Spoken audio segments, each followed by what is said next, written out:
بے شک جو لوگ کافر ہوئے اور انہوں نے اللہ کے راستے سے روکا پھر وہ کافر ہی رہ کر مر گئے، خدا تعالیٰ ان کو کبھی نہ بخشے گا۔ اللہم اغفر لی۔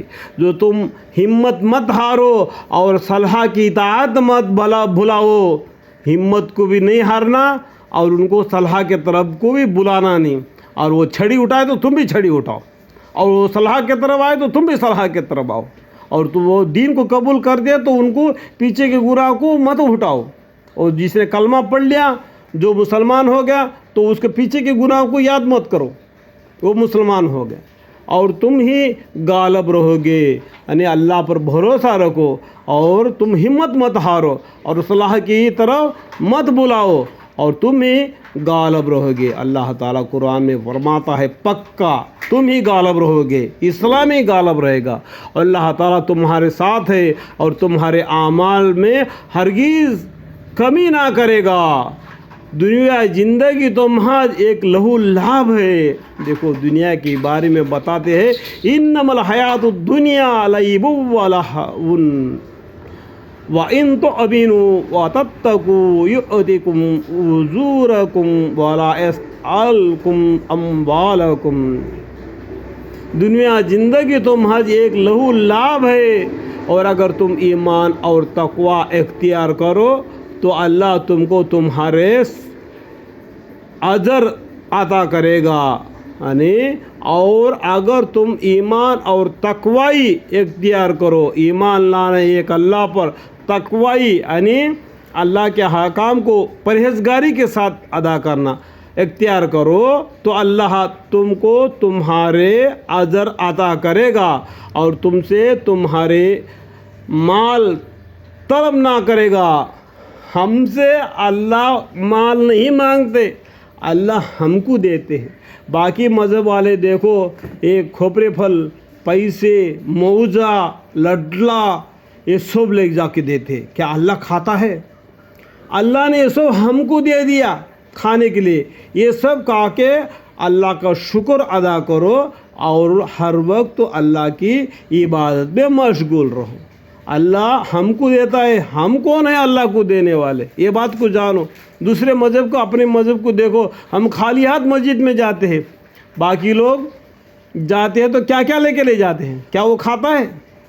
اور تم سے تمہارے مال طلب نہ کرے گا، اگر تم سے تمہارے مال طلب کرے پھر انتہا درجہ تک تم سے طلب کرتا رہے تو تم بخل کرنے لگو۔ اللہم اغفر لی۔ اگر اللہ تم سے پیسے مانگتا، وہ مانگتا، یہ مانگتا تو تم کیا کرے؟ بخل کرو گے، دین سے پھر جاؤ گے، تو اللہ ایسا نہیں کرے گا۔ اللہ تم کو دیتا ہے، تو یہ کھا کے اس کا شکر کرو، اللہ کی عبادت کرو۔ اور عبادت کیسا کرنا؟ اور قرآن کو پڑھو۔ پڑھے گا نہیں تو عمل کیسا کرے گا؟ تو پڑھنا چاہیے، تو اس کے لیے علم ہونا چاہیے، تو وقت نکالو، علم کو سیکھو۔ دنیا کی زندگی کے دنیا کے واسطے تو علم سیکھتے ہو اور دین کے واسطے علم نہیں سیکھتے، یہ بہت شرمندگی کی بات ہے۔ تو تم بخل کرنے لگو اور اللہ تعالیٰ تمہارا ناغوری ظاہر کر دے، اللہ تعالیٰ تمہاری ناغوری ظاہر کر دے۔ ہاں تم لوگ ایسے ہو کہ تم کو اللہ کی راہ میں خرچہ کرنے کے لیے بلایا جاتا ہے، اللہ کے راستے میں یعنی جہاد میں۔ اللہ کے جو اس ٹائم پر جو پیسے والے تھے، جہاد میں گھوڑے، تلواری، جو یہ سب کچھ ضروری چیزوں کو مانگنے کے لیے ان سے بلایا جاتا ہے۔ یا تم لوگ ایسے ہو کہ تم کو اللہ کی راہ میں خرچہ کرنے کے لیے بلایا جاتا ہے، سو باز تم میں سے وہاں ہے جو بخل کرتے ہیں، مطلب کمزوری دکھاتے ہیں، اور جو شخص بخل کرتا ہے تو وہ خود اپنے سے بخل کرتا ہے۔ جو آدمی بخل کرتا ہے تو اپنے سے بخل کرتا ہے۔